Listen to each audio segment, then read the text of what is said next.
Welcome to Wife in Bloom, the podcast where faith, femininity, and fierce love collide.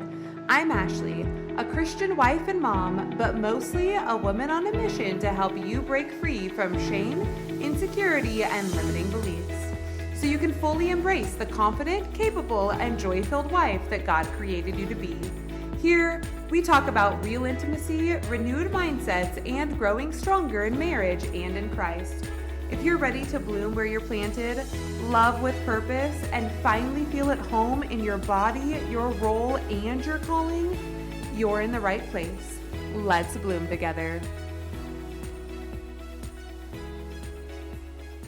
Hi, and welcome back to Wife in Bloom. I'm Ashley, and today we are talking about how life is overwhelming, period.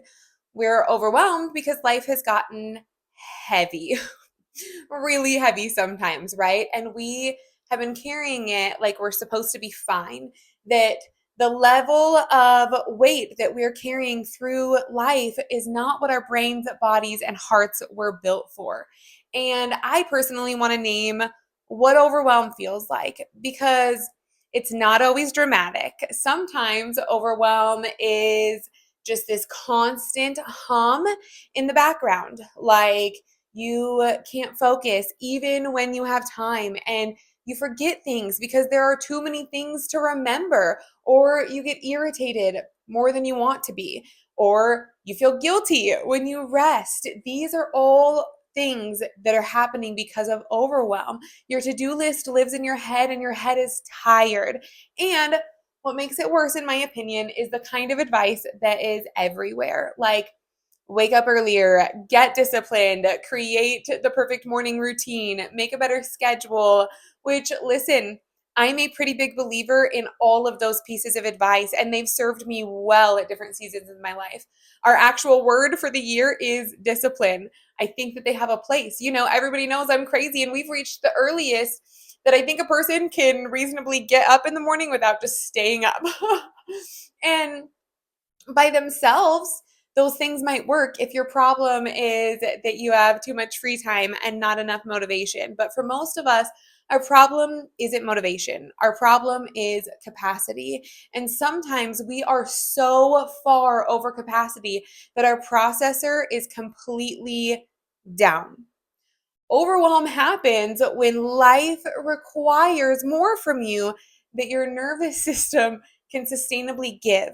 This is a real thing. So today, I'm not giving you an overhaul your life episode, even though that likely would have been my advice a few months ago. Weird how God works. But instead, I am giving you 3 routines, the bare minimum, simple, practical things that can create relief without demanding more effort than you have right now. Because believe it or not, bare minimum is all that I have right now too. And in some aspects, my bare minimum might look different than yours, because bare minimum for me has looked vastly different at different seasons in my life. But today, in this season of healing, I see that God is only asking the bare minimum of me. So you rest in that too. These routines are not about becoming a new person. They are really about supporting the person that you already are and resting in that. If you're in a season where you feel like you're barely hanging on, you're exactly who this episode is for. One way that I've heard our to-do list or the weight of the undones referred to is as open loops, and it really, really resonated with me. Here's the big idea. Overwhelm is often a sign of too many open loops, and an open loop can be visual clutter where your brain sees the mess and registers it as unfinished.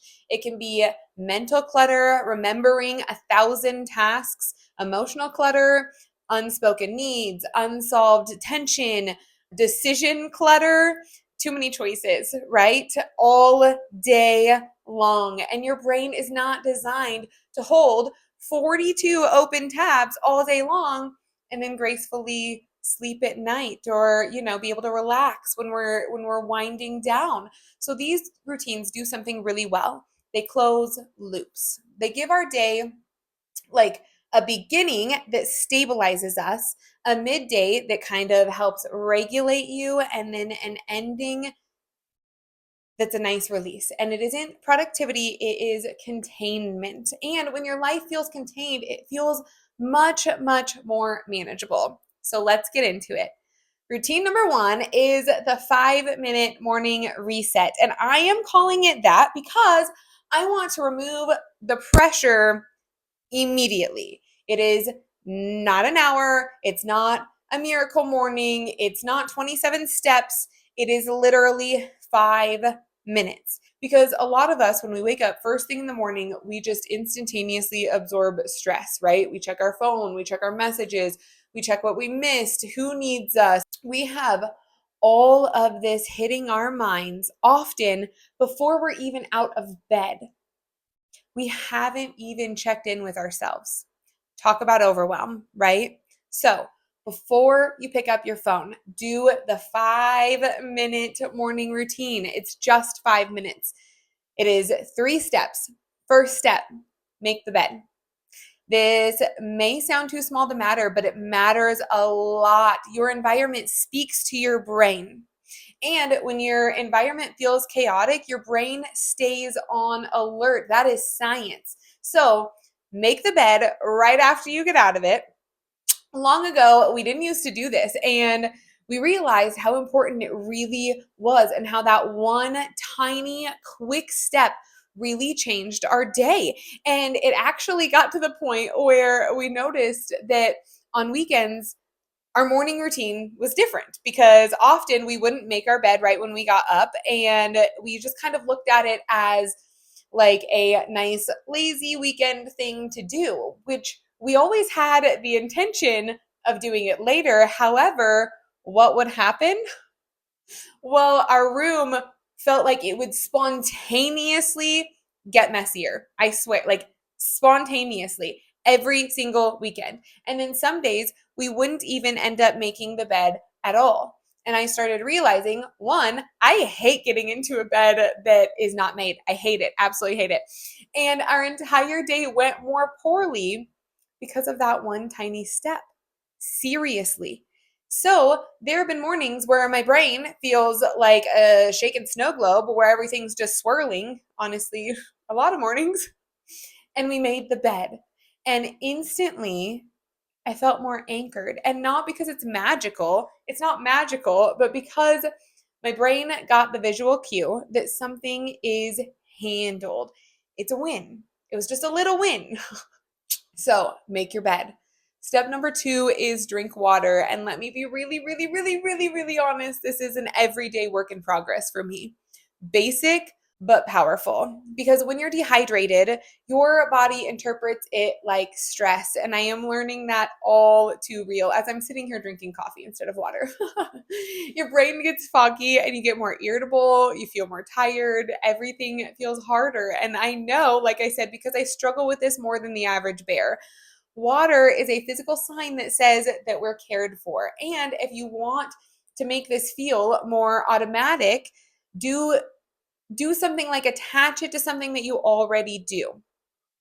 For instance, I don't touch my phone until I drink water. I drink water as my coffee brews. I don't drink water before I talk to anyone. It's small, but it's stabilizing. And that choice first thing to take care of you makes a difference. Step number 3 is choose one thing, the one thing that matters today, and do it. This is the most important part of the morning reset because overwhelm thrives when everything feels urgent. So you choose one thing. Like today, I need to make that appointment, or today, I need to finish that one task, or have that one conversation, or today, I need to rest and not feel guilty, or even if it's just down to the basics of I need to show up without spiraling. It can be a task, it can be a relationship priority, or even an emotional goal. If I do this one thing, when I do this one thing, the day is still a win. So do it. And no, it doesn't have to be done within the first, 5 minutes of the morning, but you have to do it. And this is how you contain the day. Because a lot of us start the morning with lists of like 17 things to do and then spend the day feeling like a failure because we only did 9 of them, while also, living an entire life. So this step is really, for me, about giving my brain direction. You need to give your brain direction. And if you did nothing else today, you still started from steadiness instead of panic.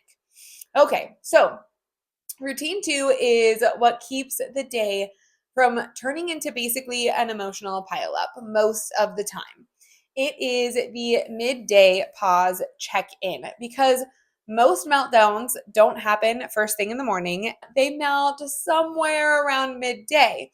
And this is when you're potentially hungry, but ignoring it, overstimulated, but pushing through, tired, but still demanding focus, internally stressed and acting normal. All of these things can be affecting you and you're not checking in. So this is a short pause on purpose, which I actually have an alarm that goes off at 2 p.m. and it says prayer, and I stop and pray. And then I take a short assessment of my day. And even if the day has been trash, and believe me, often as of late they kind of have, I try my darndest at that point to make it a better day in some fashion. I change my focus and I ask a few questions. First being, how do I actually feel right now? What do I actually need right now? Not what should I do, not what does everyone else need from me, not any of those things, but what do I need?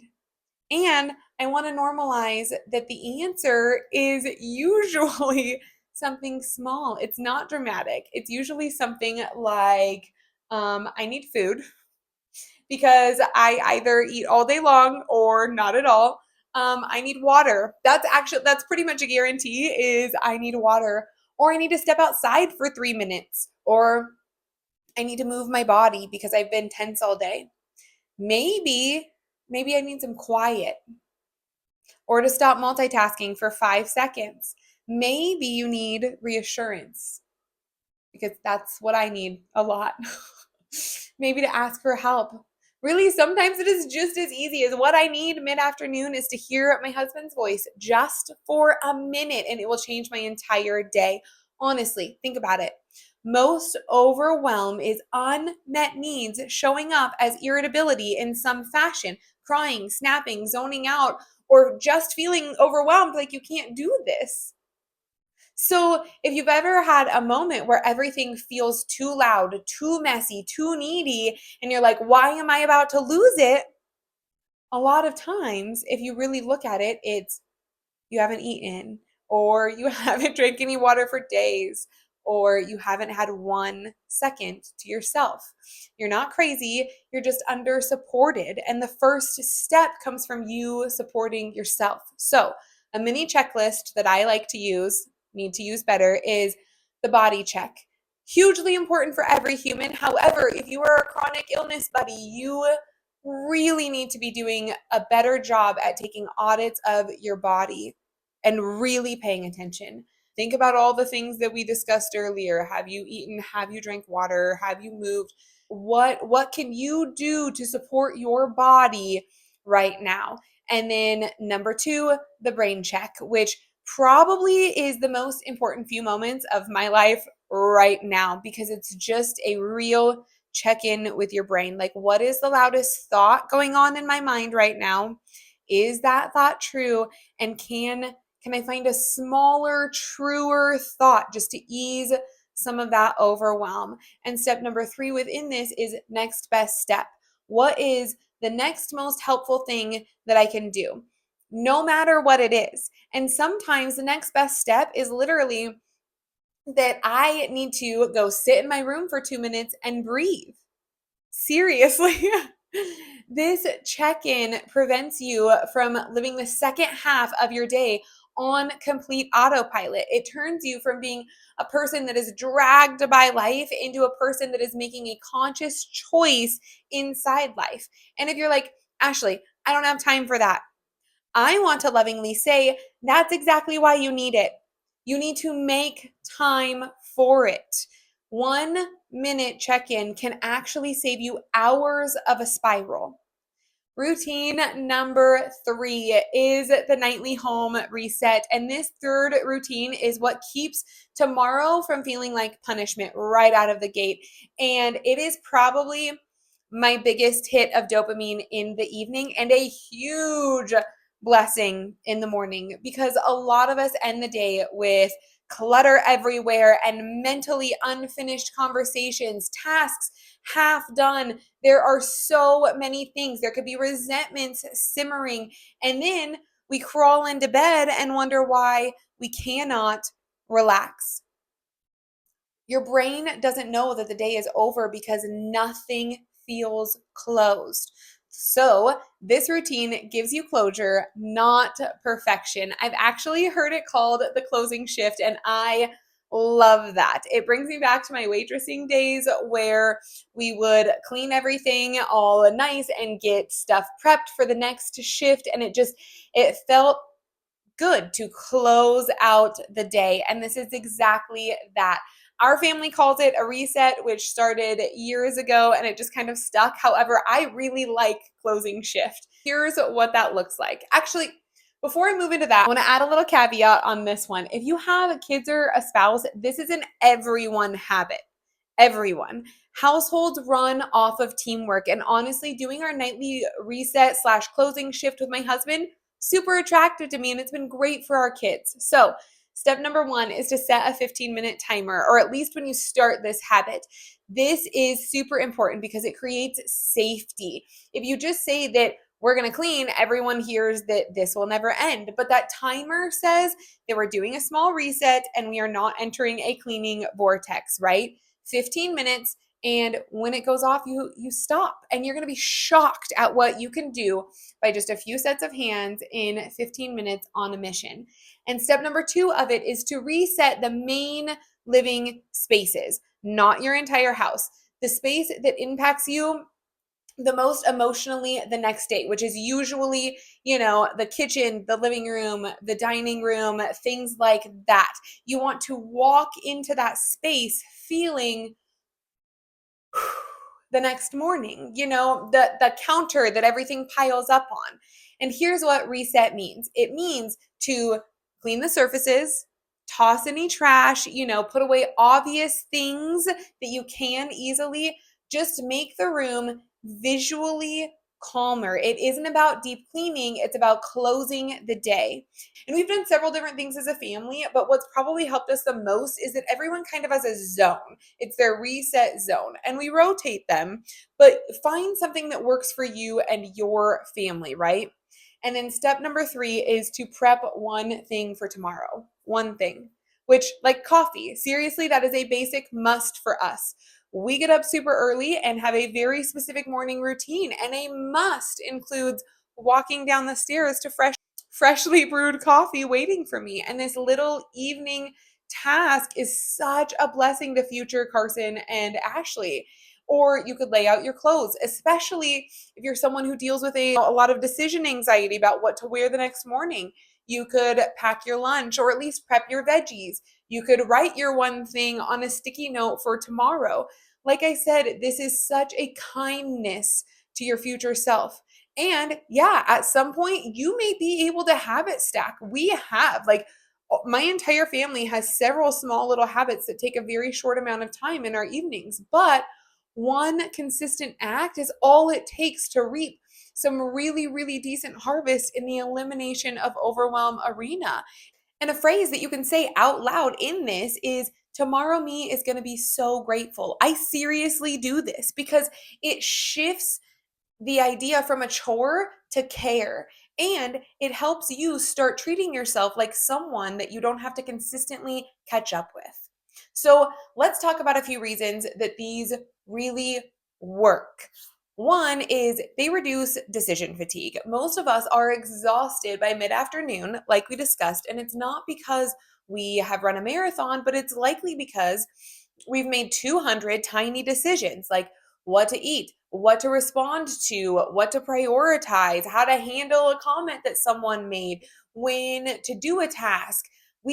what we've forgotten, what we should have done. Decision fatigue is real, or at least it really is for me. And it makes you more emotional, more impulsive, more likely to shut down or to snap. And these routines remove some of the decisions that you're making because they become default. Your morning reset isn't a question, it's just what you do. And your midday pause, it isn't like a big therapy session, it's just a simple check in. Your nightly reset, it isn't should we clean? Do we have the energy? It's a 15-minute timer. And when these routines become automatic, your brain has more energy for the rest of life. They give your nervous system predictability because your body relaxes when it knows what's coming. And that's why kids do so well with routines, which we do better with routines as well as adults. We just don't want to admit it. Predictability doesn't mean rigid schedules. It means that you have anchor points, which is something that I'm really learning. And these routines, they're anchor points. In the morning, it says that you're grounded. And at midday, it says that you are taken care of. And at night, it says that you're closing the loops. And that predictability tells your body that you're safe. We have structure and we're not free falling throughout the day. One of the most important ways that we've talked about already a few times is they help close open loops visually and mentally, because open loops are exhausting. And if you really start to think about the amount of open loops that you have going on, it can get pretty overwhelming. Honestly, I'm on a mission right now to close absolutely as many of my open loops as possible. And open loops can be as simple as a dirty counter, or a decision that you haven't made yet, or a conversation that you're avoiding. And your brain sees them as open and keeps them running in the background like apps. I seriously feel like I've got the little spinny guy going on because it can't process as many tabs that are open. And your nightly home reset, it closes a lot of those loops visually. And your one thing in the morning, it closes that loop because mentally you're prioritizing that and you're going to get at least that one thing done, right? And the midday check-in closes the loops emotionally because you address your needs before they become explosions. And these are little habits that are small enough to succeed, which is really big for me personally right now. Overwhelm loves all or nothing people. And if you're listening, there's a good chance that you're like me. And if you can't do it perfectly, your brain just wants to quit. These routines are designed to be so small that success is likely, if not guaranteed, if you just do the small things. And success builds trust with yourself. And when you build trust with yourself, life feels less overwhelming. Because part of overwhelm isn't just the workload, it is honestly the fear that you can't handle it. So these routines provide that daily. They provide the proof that you can handle it. Remember, don't make it too hard. Morning reset can happen while the coffee brews. Your midday pause can happen the moment that you sit down to eat something. Or your night reset can happen after you brush your teeth, right? Stacking these routines is how you help them stick, but only stack things if you are feeling that you have that capacity right now. And I want to remind you that consistency beats intensity every single time. If you're in a season where you're tired and emotionally maxed out and recovering, or dealing with stress, or dealing with family, or dealing with work, the list goes on and on. You don't need to prove anything. Doing the bare minimum isn't lazy. Sometimes it's wise, and sometimes it's the most spiritual thing that you can do. Stop pretending that you're fine and start supporting yourself. These routines are support, not punishment, and not do more, not guilt, not shame, support.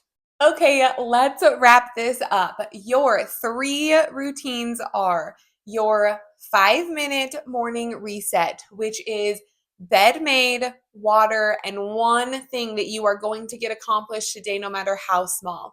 Your midday pause check-in, which is what do I need right now? And your nightly home reset, which is a 15-minute timer, tidying/resetting your main space and prepping one thing for future you.